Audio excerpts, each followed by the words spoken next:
Merci beaucoup, Monsieur le Président de l'Assemblée nationale. Monsieur le Président de l'Assemblée nationale, Madame la Secrétaire d'État auprès du Premier ministre chargé des relations avec les institutions et porte-parole du gouvernement, Mesdames, Messieurs, honorables députés, Mesdames et Messieurs de la presse, chers participants à cette séance de travail à titre d'invité, je voudrais commencer mon propos par remercier toute l'Assemblée nationale, toute obédience confondue, pour les félicitations, les encouragements qui ont été formulés à notre égard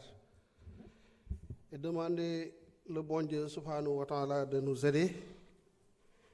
à accepter toutes les prières qui ont été formulées pour une réussite éclatante de la mission qui a été confiée au gouvernement du président Ousmane Sonko par le président Bassirou Diomaye Diakhar Faye. Alors, je voudrais aussi féliciter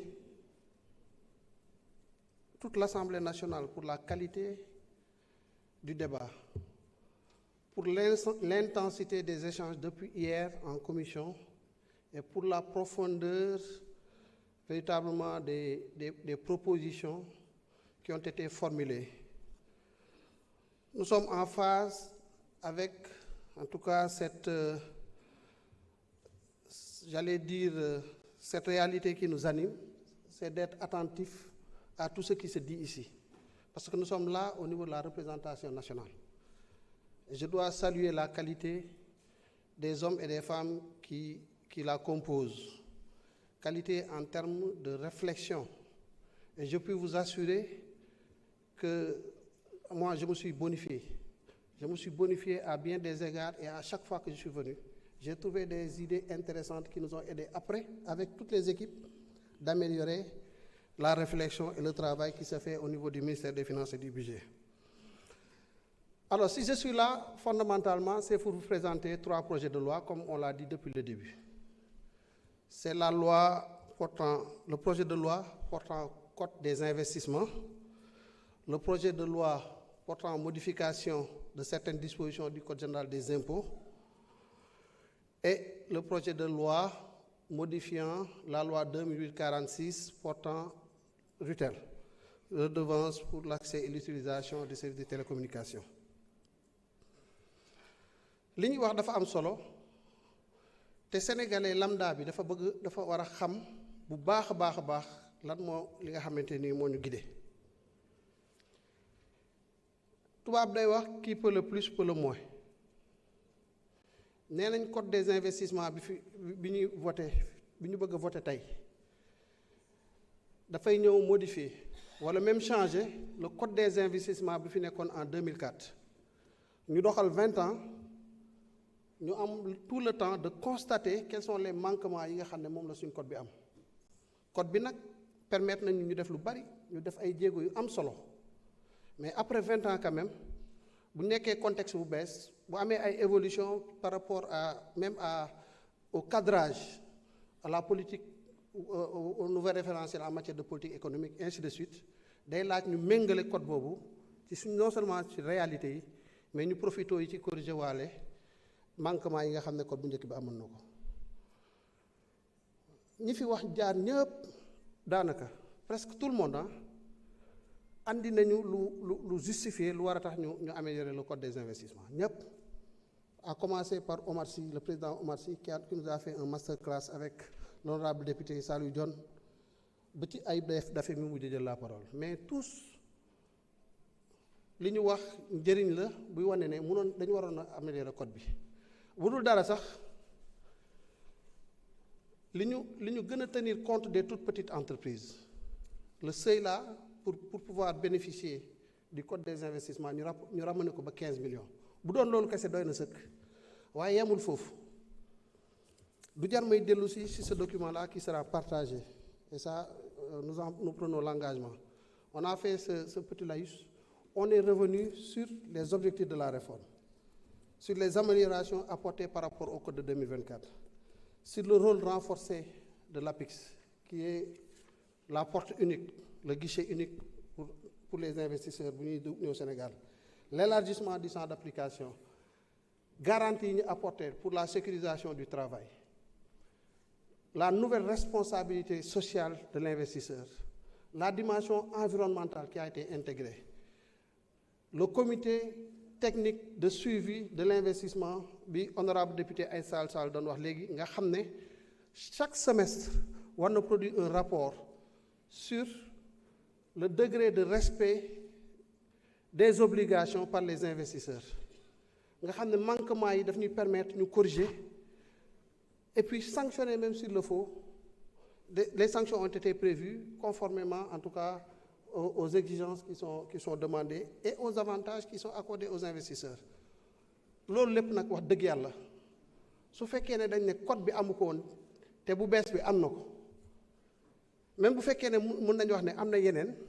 waaye dama yaakaar ne dañu war a voter kon code boobu parce que da nga naan li fi nekk la ba pare yokk ci lii donc de ce point de vue là c'est clair foofu rek doy na sëkk pour mën leen nous vous demandons solennellement de voter ce nouveau code des investissements parce que Ayib dafay wax na ko léegi aussi nous allons en octobre vers l'organisation du forum Invest in Sénégal ñu yaakaar toute la communauté financière internationale la communauté des investisseurs war a ñëw suñu réew ñu am lu ñu war a dolli ci li fi nekkoon ci wàllu cadre d'investissement en termes d'incitation en termes de cadre. Oui, nous allons continuer à améliorer dans les messages, dans les comportements, et c'est ça naturellement ce que nous devons faire, nous allons le faire. Et ça, je trouve que c'est des contributions qui ne sont pas tombées dans l'oreille d'un sourd. Bu ñu jógee ci loolu ñu andi projet de loi portant modification de certaines dispositions du Code général des impôts. Dispositions yooyu lan la? L'honorable député mon ami Adama Diallo mi ngi doon wax ci suba ci wàllu diine ci carte les jeux de hasard ngi wax ci tabac muqi mi ngi doon wax ci sàngara alcool mu andi côté diine bi nous sommes dans une république laïque certes mais composée quand même à plus de 95% de croyants. Et je crois que toutes les croyances yi nekk Sénégal yi ñu xam yépp ci yi ma fi lim am nañ ci gis-gis boo xam ne jàppuñ ne lu gën la en termes de comportement pour les populations muy diine boo mënti jël nag ñu ne Sénégal nekk na ci contexte boo xam ne am na ay jafe-jafe ñu war a am ay actions yoo xam ne buñ ko jëlul ñun ñëpp dinañ ko rëccu c'est la vérité dinaa ci dellu si léegi ci wane comment la politique économique dans son cadrage global c'est un ensemble boo xam ne lu nekk dafa am rôle bu muy jouer pour permettre d'avoir un équilibre global ñu ne au lieu que ñu koy uti foo xamante ni mën na nekk ay secteurs yu sensibles prenons déjà les secteurs yi nga xam ne dañ fa war a dañ leen war a décourager en termes de consommation alcool dañ ko war a décourager l'impact sur la population sur la santé des populations mais est néfaste ñu ne alcool bi ma leeral nag bu weesoo taxe sur les transferts d'argent nga xam ne mooy li yees yeneen taxes yi ñu fi wax yëpp yu fi amoon la kon c'est pas une taxation tous azimuts ce qu'on a fait c'est on a marqué on a réaffirmé notre volonté de décourager la consommation sur ces produits-là sinon de se faire des ressources pour financer notre redressement c'est clair et net loolu on l'assume parce que l'impôt d'abord c'est des prérogatives de puissance publique un prélèvement qui est fait d'autorité waaye nag am na lu am solo loo xam ne tamit ñun perdre ko de vue c'est en vue de la couverture des charges publiques li ngay jël fi nga koy delloo ñeme nañu nag ñun ñu xool fi ñuy delloo li nga xam ne moom la ñuy prélever fii c'est pour le financement des projets structurants de l'agenda national de transformation loolu lu wér la ñu nekk sàngara 70% la ko code bi bu njëkk bi code bi parce que c'est le même code nous allons vers la réforme mais àgguñ ca 70% la doon appliqué non pas ci sàngara bi ñaari composante la bi nga xam ne dañ ko importer ñu ko doon appliquer un taux de 50%, ñu ne nañ ko yokk ba 65%. bi nga xam ne fii lañ ko defaree ñu ci doon appliquer un taux de 25%, ñu porté ko à 40%. wax dëgg yàlla loolu quand même pour redresser, pour régler des problèmes, relancer notre économie, yaakaar naa ne mesure bu ñu war a rafetlu la. moo tax ñu ngi leen di ñaan ngeen dooleel ñu ci ba à partir de la promulgation ñu mën a appliquer les taux de 40 et de 65% sur l'alcool. ñu ne cigarette bi am na ku wax démb ci commission bi ne am na ay association yu jëflanteel ci wàllu lutte contre le cancer. ravage yi muy def gis nañ ko da ngay gis ni koo xam ne dafa bëgg bàyyi cigarette mais mënu koo bàyyi parce que loolu mooy addiction lu doy waar la loo xam ne da ngay dem ba day créer une dépendance boo xam ne dootoo ko bëgg, say mbokk duñ ko bëgg, mais mu lay ronger rek nga xam ne maanaam société bi ñoo war a jug jàppale la, tàllal la loxo pour génnee la ci loolu. Souvent c'est des choses très difficiles. xëy na il y a plusieurs moyens mais ñun gis nañ ne ak contexte bi ñu toll taux de taxation bi nekkoon 70% sur le tabac bu ñu ko porté à 100% dina am ñoo xam ne dinañ découragé. mais comme parfois aussi c'est des produits yoo xam ne sensibilité bi, élasticité pour que modification prix bi sax kii la mën na xaw a élevé pour certains compte tenu du niveau de chaque individu, du niveau de revenu de chaque individu. ñu ne bu découragé wul tamit dinañu permettre ñun ñu glaner ci quelques recettes yoo xam ne dañ ciy financer suñu redressement. loolu tamit yaakaar naa ne ñi bëggul seen doom tux yépp dinañ am yéene bu rafet ci ne yàlla na ko assemblée nationale bi voté ba tax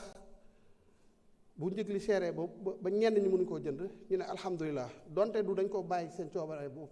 waaye njëg li dem moo leen ko xañ. loolu ba tey baax na ndax koy dimbale moom kuy la fexeel ba mu génn rek ba pare après nga doon xool fan nga jàpp ci moom ba génnee ko. moo tax fondé sur ça aussi taxe sur le tabac, modification de taux bi ñu ciy demandé nous le demandons avec force et nous assumons véritablement tous les arguments yu plaider à la faveur de cette demande de modification. après yi ci des nag taxe sur les véhicules de tourisme dafa am catégorie yu ñu doon taxé yi ci des ñu bàyyi ko léegi dañ ne désormais képp kuy importer oto muy ñëw taxe boobu dañ koy généraliser. C'est un effort qu'on demande aux gens, mais le contexte peut le justifier. loolu it ñu ciy demander nit ñi parce que bu fekkee ne volume mu oto yi dugg dafay yokk, âge bi yokk, mu agir sur le prix,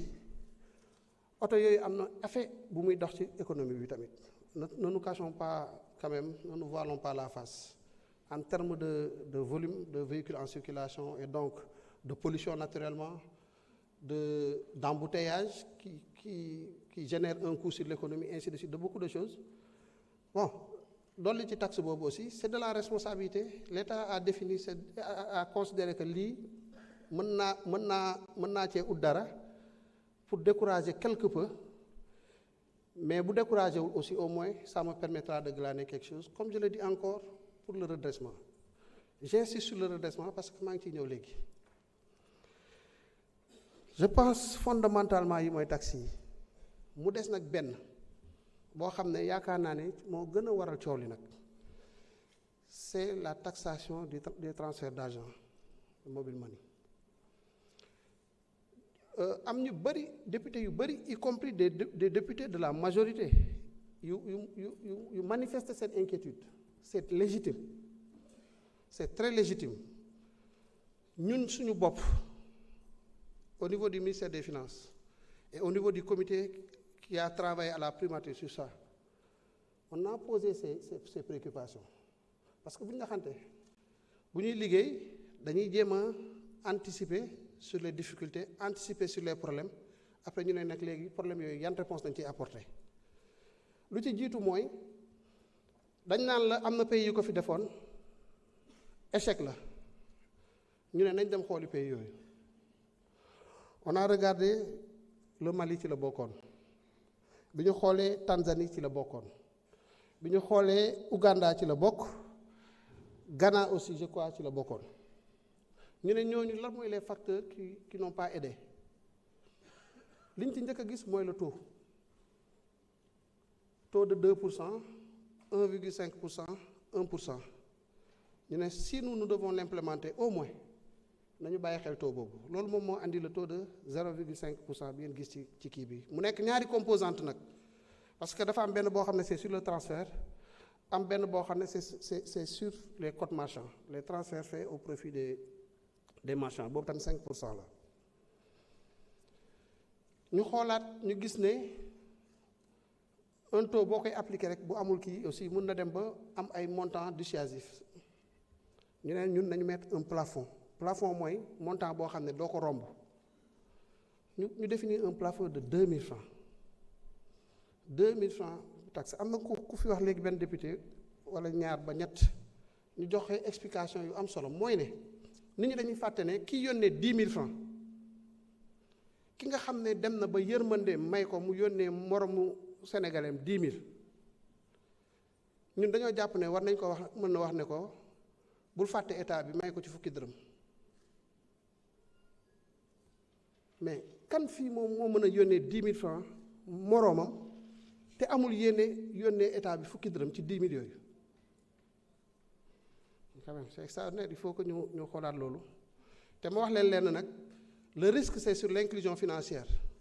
man ministre des finances responsabilité inclusion financière ci man la njëkk a gàllu mais disons-le le secteur de l'économie numérique c'est un secteur fort intéressant bu am un développement remarquable pour notre économie pour notre croissance mais malheureusement il a un visage hideux parce qu'au moment où il contribue à hauteur de 8,6% dans notre croissance économique il ne contribue pas à la formation des recettes pour l'État. Je pense que ce secteur-là moo njëkk a soxla sax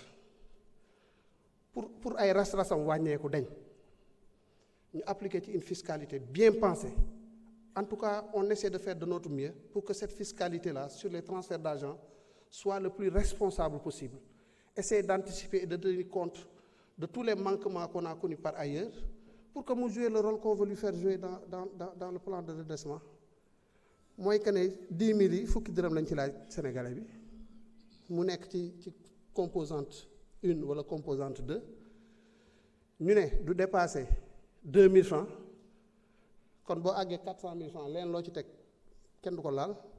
ba noppi ñu xool aussi yan secteur la ñu war a écarter pour bañ leen affecter ñu ne li ñu suñu imagination jox suñu xalaat ak expérience bi ñu jot a am mooy ne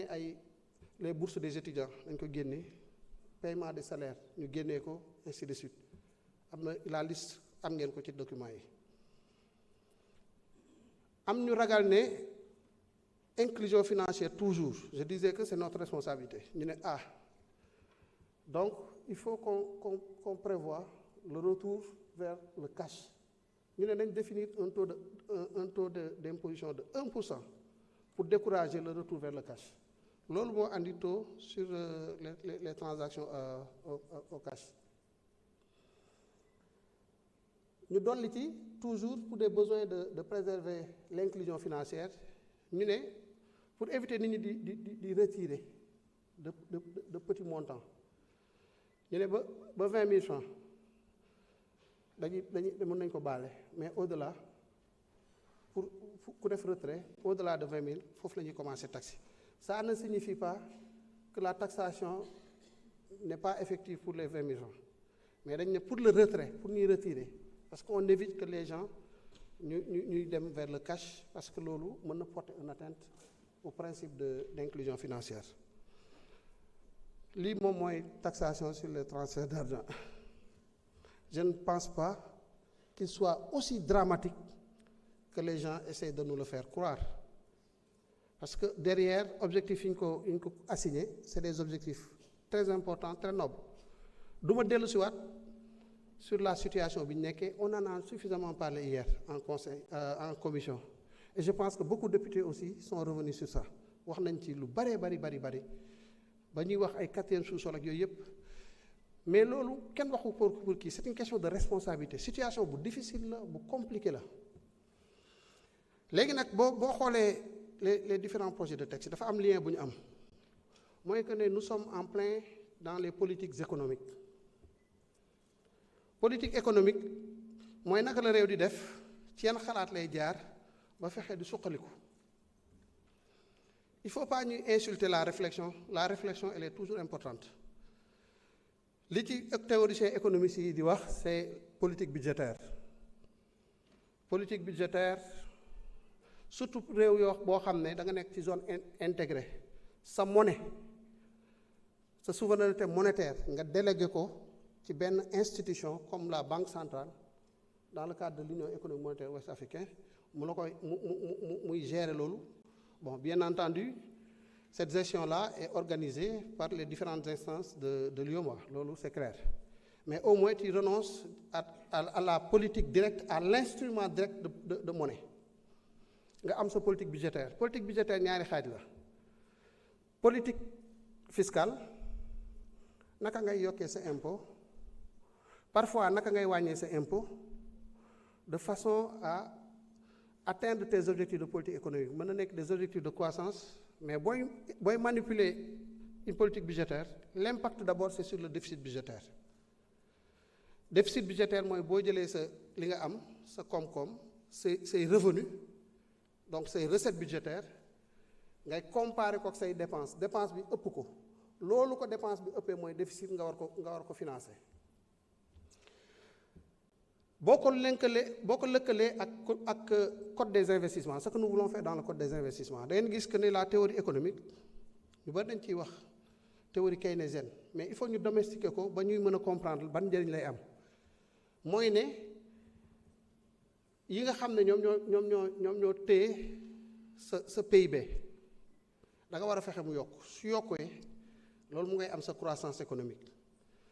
consommation la investissement la ak yeneen yi souvent c'est en relation avec l'extérieur li gën a am solo yow pour un pays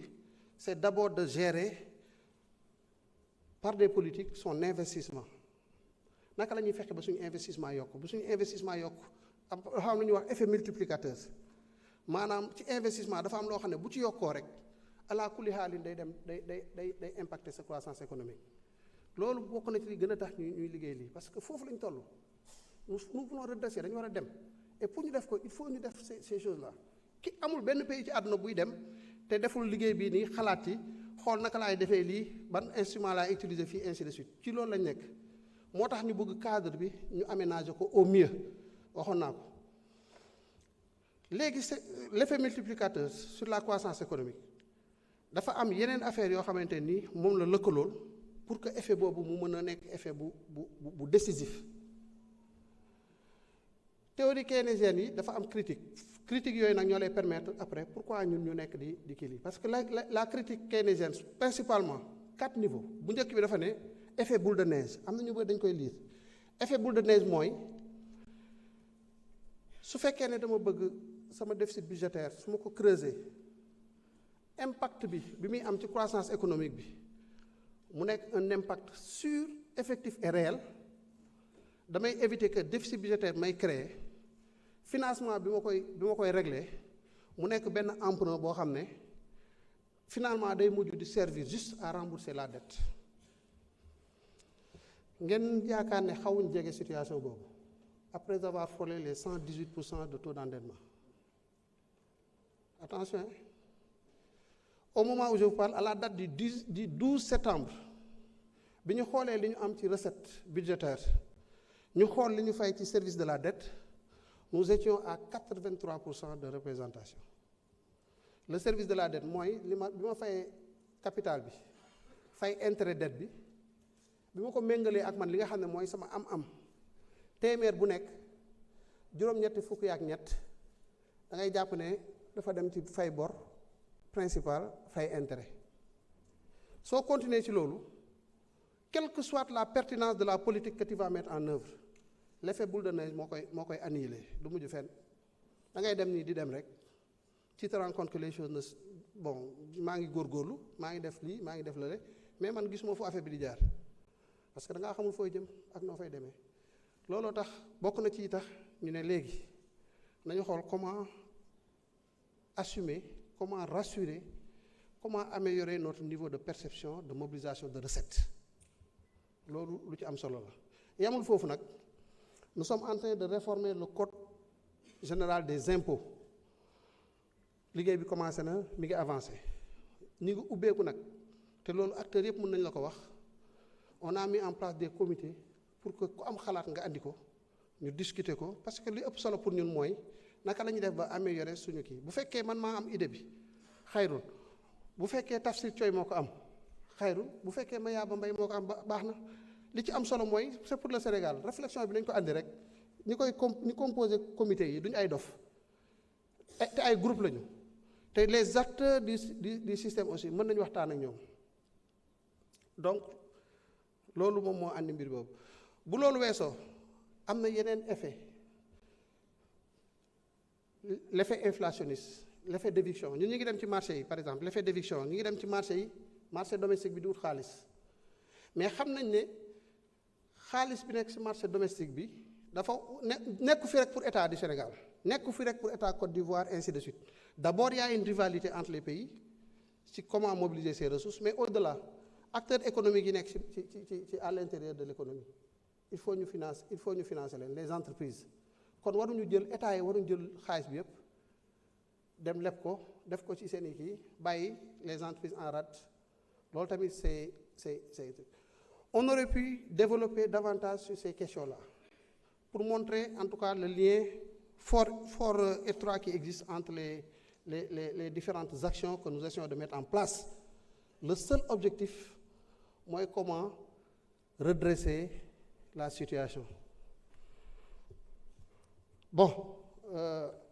on a beaucoup parlé du Premier ministre ci presse bi. Peut-être qu'il a un défaut. C'est sa passion pour le redressement du Sénégal.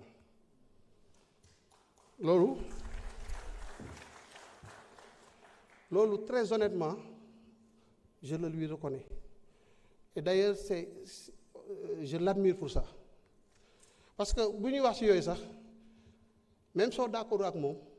tu vois combien la personne est combien sur ces questions-là il ne transige pas combien il est acharné quand il parle de ces questions-là mais loolu c'est une chance pour man c'est une chance et nous devons la saisir bari na ñu fi amoon ay initiative volonté politique moo koy faussé benn moment soo amee koo xamante ni sur la volonté politique daf lay enjamber boo ko andilee dara sax mu wax la ci lu ëpp loo xam ne yow après da ngay booy dem da ngay kontaane alhamdulilah loolu c'est remarquable donc vraiment nañu travailler à faire en sorte que cette opportunité-là qu'on la transforme pour le Sénégal qu'on la mette au profit des générations futures parce que dëkk bi nii ñun ñoo fi dëkk te mënuñ fee génn xëy na sax ñun léegi peut-être ñu jeexal mais nos enfants là il faut qu'on pense à eux hein parce que ñoom amuñ fenn fu ñu jëm et c'est une responsabilité gis nga xam naa Omar Bamba Diop boobu mais nga xam ne sàmm ñu ñëpp ay sàmm lañu te sàmm bu nekk dinañ la laaj li nga doon sàmm te sàmm bi ci jiitu ci suñu njaboot la waaye ñun ñi ñëpp nii suñu dajalee suñu njaboot yi du njaboot Sénégal moo tax sur ces questions-là il faut des fois ñu dépasser yenn considération yi nga xam ne pour tout ce qui concerne am na député boo xam ne maa ngi koy remercier bu baax il se reconnaîtra am na fi mu bëggoon a wax ma ne ko saay dimbale ma loolu bu mu fi jib automatiquement moo ko expliquer mu bàyyi parce que dama ko xamal ne ko ce n'est pas que on n'a pas des arguments pour le débattre bu ñu ko génne woon fii dinañ ci débattre ba tëdd suuf fii te kenn du ci am ndam suñu kaw parce que lu wér la dëgg du changer mais débattre ci fii ci place publique bi ak fi ñu toll ak équilibre yi ñuy gérer xëy na du gën xëy na mën na dooleel koo xamante ne nii mu ngi ut fu mu jafandu ci loolu pour am nu mu la yàqal loolu rek a taxoon ma ne ko bu ci mais facilité bi mu am pour accepter ko bi ñu waxee loolu laay remercier.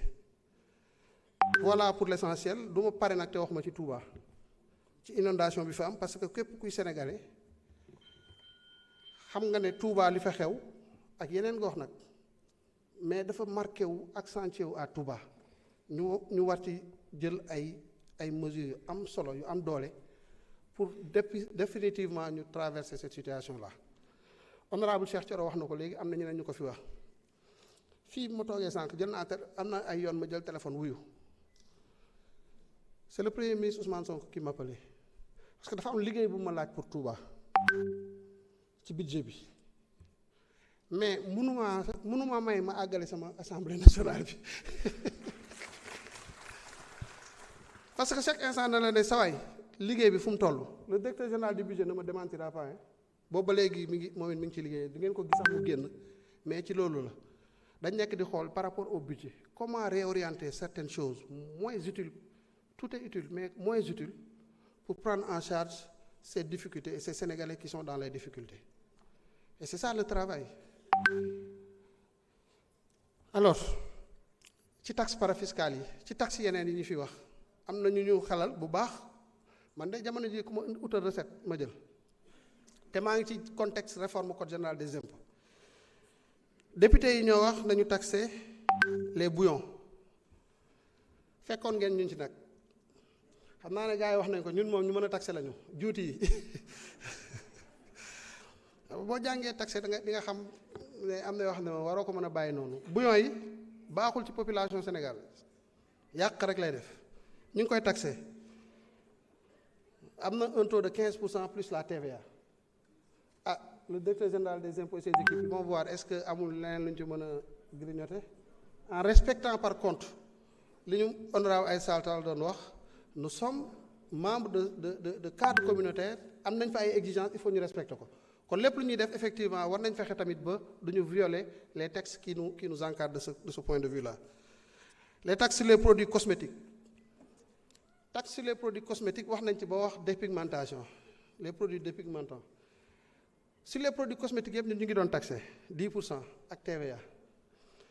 On avait même prévu un taux de 15% pour les produits dépigmentants mais dafa xaw a jafe pour nga kii ko xam naa yooyu dafa am ñu koy gën a xam te dafa c'est un peu compliqué c'est un domaine très compliqué aussi parce que presque léegi dafa mel ni produit yëpp pour les femmes presque produit yëpp c'est des produits dépigmentants bon léegi nag am na ay réflexions yu nekk au niveau de la douane par exemple ñu ngi réfléchir sur le marquage fiscal liggéey bi am na un comité. Le ministre Ali Radio di conduire avec la douane avec tous les acteurs de l'écosystème dinañ xool dans le cadre de ce marquage fiscal comment intégrer ces produits-là pour mën leen gën a taxer sur les boissons sucrées ñu ngi taxé de y a un taux de 5% plus la TVA comme ba ngeen ñu gën ko taxer pour diabète bi wàññeeku